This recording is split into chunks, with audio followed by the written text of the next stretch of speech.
All right, so let's prove this identity. I have cotan squared of theta equals cosecant theta minus sine theta all over sine theta. I want to pick the more complicated side to start with, so I'm going to pick cosecant theta minus sine theta all over sine theta, and I'm going to write that kind of on its own line to start my proving, which is saying I'm starting a path from one expression to the next. All right, that must mean that cotan theta is kind of locked up, but it is where I'm trying to go. Okay, so the first move I'm going to do, and again, there's usually more than one move that you could start out with, and just with practice, you kind of see, I think that's going to be right. You could still mess up, right? You might go down a path and you're like, this is leading me way far away from where I want to go. Well, you just erase it or cross it out and start over, and that's okay too. So what I'm going to try here is writing every term in terms of sine and cosine. So cosecant of theta is 1 over sine theta minus sine theta says I'm already a sine theta, so I leave it like that. And so what I'm going to do is now multiply the numerator and denominator by a 1 comprised of sine theta over sine theta. And what that's going to do is get rid of this little kind of like mini denominator is kind of what I call them. I don't think that's the proper term. And so that then these will just multiply in here. Okay, so what happens when I do that? I get sine theta times 1 over sine theta is just 1. Sine theta times sine theta is sine squared theta. And then sine theta times sine theta for the denominator is just sine squared theta. Okay, so then from here, what I would probably choose to do is use Pythagorean identity to rewrite the numerator 1 minus sine squared theta as cosine squared theta. And then the denominator is just still sine squared theta. And now I can see that, this is, and if you needed to, you could always write, oh wait, this is just cosine of theta over sine of theta, this thing being squared.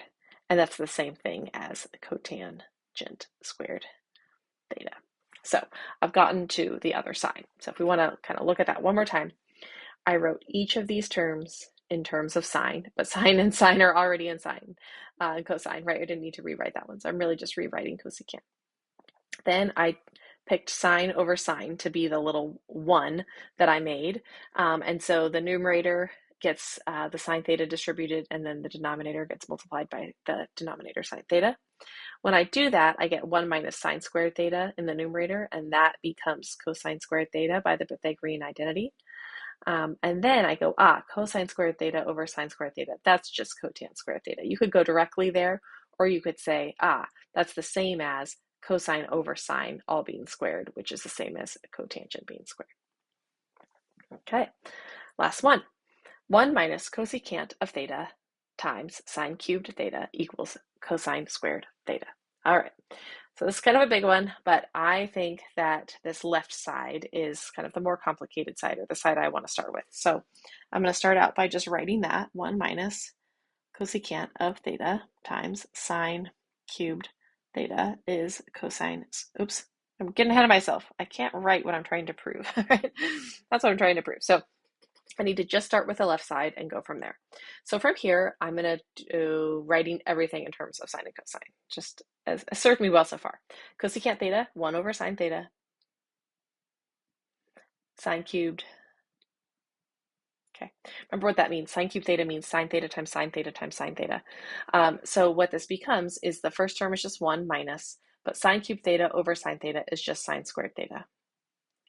What I see again now is this Pythagorean identity kind of rearranged, right? So cosine squared theta plus sine squared theta equals 1. But again, subtracting the sine squared theta on both sides gives me that 1 minus sine squared theta is just equal to cosine squared theta. So sometimes, right, that's what I wanted. Sometimes the ones that look maybe like the worst or the hardest end up falling out, pretty easily in just a couple steps. That one's maybe not too bad, hopefully. Okay.